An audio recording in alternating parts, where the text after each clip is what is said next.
O le a tātou whasoa i le fionga pa ia le tua. E ala i le launga i le suafa o le tamā. Le alo male anganga pa ia. O le autu o le tae ao le nei o lo whamatala ina whapea. E whaalia ia Jesu ke riso le silisili ese o le atua. E whaalia ia Jesu ke riso le silisili ese o le atua. Ai o se matua o au filifilia e maua mai le Isaia o lona mta upu e fase fulu. Ai o le fai upu e luas fulu ma le ono ua maua aini nai fai upu e fai mā tātou matua. Fai mai le fai tauina o le fai upu e luas fulu ma le ono. Se i te pā e ilunga, ma o tau wā ai, po ai ea na whaia nei mea. Nā te taitaina mai a lātou au, ua whai tauina, nā te wala au ia te i lātou i o lātou ingoa, o na ole tele o lona malosi, ma lona mana tele, e le ai so lātou e leiloa. E le a toa le whai upu i se matua, ai one nā ilaina o au filifilia e whapea, nā te wala au ia te i lātou i o lātou ingoa, e le ai fo i so lātou e leiloa. A e sila e le tusi lea, Isaia e fase fulu, o lo tala noa Isaia, ma tau le sili ese, ma le paia o le tua, peitai, o lo na nai na se fe au, mo Israelu, o na o le langona ina o le tala, le atuae, se ale mea ua lilo ai lo wala ia te oe. O lona winga o lea whamtalanga, a matangia ma matangi vale se fo launga. A o ina tupu whaingata ma puapua ngai le ola. O na le mautonu lea ma whememe ai le tangata o le tua. E whapena le mele tupu ia Israelu. I le whaatawhea ina o le nuu. Ai mai se o le teleo o sauanga i tonu o Israelu. O na fisilingia lea e le manatu mo le mawhau. Lea tuae. Se awa e tu la fua iai i matou. Whai mai le whamtalanga. I le mai o le sawa. Sawa o le fili. Ua so sofa ina ai le file mu. Ma le tamali anga o le tangata. O le ave whatangata o taua. Ina ua whaoa mamalu. O na fisilingia loa lea o le pule a le tua. A ofo ina wala au le tua i lo tātou wola. E iai ale fisili. Le tua. Ai se awa e ave ai lo tamā. Ai se awa e toa sa ai a te imatou. Ai se awa e whai ai le nei whanono anga i tonu o sio matou ainga. O fesili nā e tu fesili ai le tangata pe a o ina a whatia fo launga. Mai leo le tala. O lae ngalo ia te oe. E ngalo fo ia te au. O le atua na whaia le langi ma le lalo langi. Whai mai e ti e le taa milo le lalo langi. O ia na whawhala ina le langi. E iai le pule. O i tātou ua nao ni se le sila whanga le tua. Ua nao na tātou o mai tātou te au mau. I le lalo langi na whaia e le tua. E whaatali ai lona fio mai. O le afuanga leo le tātala noa. O Isaia, ma tau le paia. Ma le silisili ese. O le atua soifua. E lua maenga o lo whamamafa iai. Le tala noa Isaia. O le malosi. Ma le pule.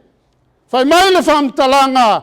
O le malosi o le atua. Ma lona poto. Wana whai ai mea uma. E iloa ai lona matautia. Ai o le fesili o lo ta oto ai. E whape i o na whai loa lona matautia. Na ona sila ma vavaai o Israelu i lona fasina po lona whaumatia o fili o le anu. Po fili o lona ainga o na whasaoina leo Israelu. Peitai o le tala le tuspaia a o i le whenga inga fou o na fio mai leo ke riso o ia na te whaatino ina le matautia ma le sisili ese o le atua. Fai mai se tasi o filosefa, fai tuspaia. Ua tele ai na tuai e le tangata soifua. Ma tele na ia lafo le avenga i a Yesu na te whaai loa le matautia o le atua. Ai o le fesili, a whapewhea oe mau. Oi ta ua o whanau o le atua.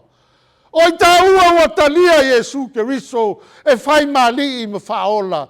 O a o tiute, o a o whaiva. O le ale fina ngalo le tua ia te oe mau. E fina ngalo le tua ina ia ta whaai loa atu lona matautia ma lona sisi ese. Whaai loa whawhea. So i fua pe o ke riso. Whai mai le whamtalanga o le whenga inga fau. I le mori maua ma reko. E lima vaenga o lo whamatala ai. E ma reko le ngā luenga wha misionare a le li whaola o Yesu.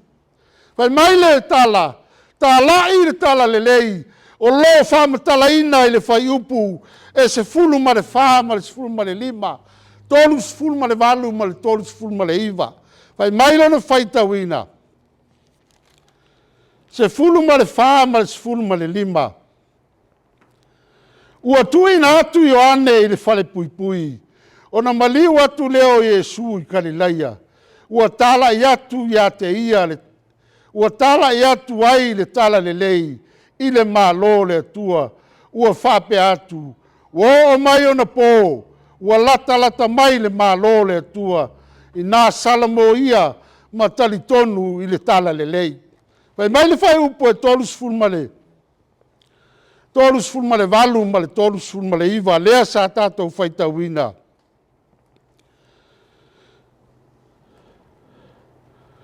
La tau, ina ia tātou o atu ia ia ai, e lata mai, ia ou tala i atu ai le tala le lei, a wā o le mea lea na ou sau ai. Wa ia tala i foi i o lato sunako i Galileia uma, ma tutuli te moni. O le finangalo leo le tua ia Yesu ke riso. Ina ia tala i le tala le lei, o le numera mua leo le missionare, ala tātou wali i whaola, tāla i le tala le lei. O le whiau ma oe mau, o lona wala wina, ma lou fina ngalo ia i tātou. Ina ia whai tātou, ma e tātou te momoli ina le tala le lei. Whai mai le tala i le wala wina o le apostolo o Saulo, ia o le taimi e lei Paulo. O te filifilia oe, e whai ma tangata e momoli ina, le tala le lei nu ese. O le ipu na te tau ave le tala le lei inu ese. O le finangalo leo le tua ia Yesu ke riso. Ina ia fio mai le lalo langi na te whama tala ina le sili ese o le tua soifua. Lona lua. I le whai upo e lua sifun ma le tasi ma le lua sifun ma le lua. Whai mai le whami whaita wina. Ina maa leko lona mta upue mua. Whai mai le whai tawina. Wofo i la tau i kapa Naomi. Ma maliwa tu lo o ia i le sunako. I le sapati. Wa o ai. O le fina ngalo lea o le atua mo i tātou. Ina iaua nei e a fifi ina. Le tala le lei na oe. Ma lou a inga pe na o lo wola. A ia e a o atu. Ina ia i loe tangata uma. Ma malama i le tala ia Yesu ke riso. O le ala lea i le ola e whavavau. Tolu. O le sivaenga o le missionale. Le tato wani i whaola. Tutuli te moni. Tasi lea mawalunga. O le saua Yesu i le lalolangi. Ina ia tuli ina te moni. O lo fusia oe. Fai mai le fai upu le lua sifulma le lima. Ma le lua sifulma le ono.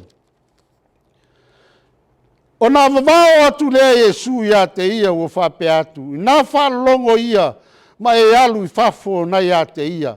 O na whatawhiti lea o lea nganga leanga ia te ia. Ua alanga foi ma le leo tele o na alu lea o ia I whafo na ia te ia. O wane ngalo ia te oe. E le aise awa noa o le te moni I lo ola. E le aise awa noa o se te moni I lo tangata. Aise a, le anga o oe maa ua pou ua umara fili e le tua mo lona mauta.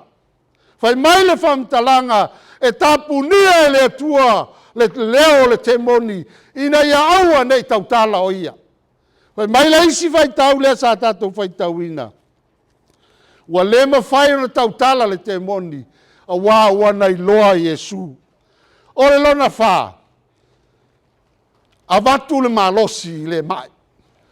O le upu wha malo lo e whai asi whai ngata o na au whao ngā ina. Le anga o tau tala I le wha malo lo, o se whi au ma se ngā luenga, o lona winga e malo lo. Pei tai, o lo tau ave tangata, a o ina whaola se mai pe te talo ia malosi o na whai mai lea tu ai wha malo lo le uso lea o te manao e tau ia te oe wa e walau I lea tua e wha iu so I fua o lo uso o le whainga tale nao no a watu se upu wha malo lo se mai le anga e lei sau tātou te lei o mai e wha malo lo pe wha manava se ngā luenga stasi ai fai mai Iesu no au sau e awa ese lo mai. Fai mai le fai upu le tolus fulma tas. Fai mai lo na fai tauina. Sa ta oto foi o tina le awa Simona I le mai vivela. O na lato tauina atu lo lea o ia te ia. O na soso atu lea o ia te ia. Ua tango ifo I lona lima. Ua fatu ia te ia I lunga. O na mawae loa lea o lona mai vivela. O na auna lea o ia te I latou. O le upu le whaanga e mareko. Ua tango Iesu I lona lima. O na mawae ai leo le mai. Mai ia te ia. Fai mai le whamtalanga laila loifo. O na auna leo o ia te ia. O te manao foi e whai loa ia te oe. E mafua o na whaola o e le tua. E mafua ona whatulai o ele tua I mai, ina ia e auna ia te ia. E le whaola ina o ele tua, e te sau e ta whili sau noa I le lalo langi nei. Fai mai le tala, ina ua maua le whamanuianga le tua ua awa eselo na mai, o na auna le o ia te ilatou. O le fina ngalo leo le tua. Ua uma ona whama mai le tua, au anga sala maa o soli tū la fono, e ala I lona maliu. Ua tātou tū lai mai, I le mai vevela sa sai ti ai, lo tātou wola. Le whina ngalo le tātou ta maa, ia whai oe maa auna. Awana e la foai, le alofo le tua, sa ho atu ia te oe. Ma e mana tu natu I lona anga le lei, na toe whātu ai oe mai leoti. Pe whamangalo ai e tātou anga sala. Muli, whai limta o iole, waenga I lima. Whamamā le anga sala. O la tala noa Iesu pe tala noa mareko, I le whamamā ina o le pela. O le tasi lea fe au, na fia mai ai Iesu, e maliu ma whaalava au na sa tauro, wha malingi lona toto, ina ia fufulu ina tātou wangsala. Le pela, o se mai lava e tau ave, ma whaingoa ina e le tuspa ia o le anga sala. Whai mai le whai upu e whaasful ma le tasi, ma le whaasful ma le lua. O na muti vale lea o le alofa o Iesu ia te ia. Ua apa atu lona ao, ua pai atu ia te ia, o na whetalai atu leo ia. O te loto iai, ia mamā ia oe. Ua whetalai atu o ia, ua te aloa lea o le mai le pela ia te ia, o na mamā ai leo ia. Le kalesia, Lo uso, lo tamā, lo tina, lo tua fine ia ke riso. O le afuanga leo, le afio mai o le alii. E maliu ma whaalava au le sa tauro. Ina ia whaamama ina a tātou wangasala. Ina ia whaola ina i tātou mai le mai le pela o lo tātou saisaitia ai. O te manao ina ia tātou mauti noa. Ua whaamama ina o e mau. E ala i lau tangi atu i le tua. Ta watu ia Yesu pe on whai mai o le tusi o Roma. A wae anga sala tangata umalava. Ma ua le o i vi inga mai le tua. Moli mau o oe maau le tangata anga sala. E le aisea mi o tonu e lea i lava se tasi. A o lau moli mau o oe le tangata anga sala. O le awanoa lea e te sauwhanga ai i le maota o lau tamā. Pai mai le tala le tusi. Fai oe maau auna. Le maraonga tu sao le tua i lo soifua ma lo ola. Ke usiano o fea lava o e punou ai. O le finangalo le tua ia fai oe maau auna i lona finangalo. Ina ia tātou tau ave, ina ia tātou tā la i finangalo le tua ia o tangata i lona malo. Ina ia tātou tuli ese te moni o lo saisaitia ai le ola. Ai mai se, o le whātū lai mai i mai ti ngā, po o le angasala. A wā fia mai ke riso, i le sa tauro na maliu ai, na te whama maina, mana so loia a tātou angasala, e ala i lona tota pa ia.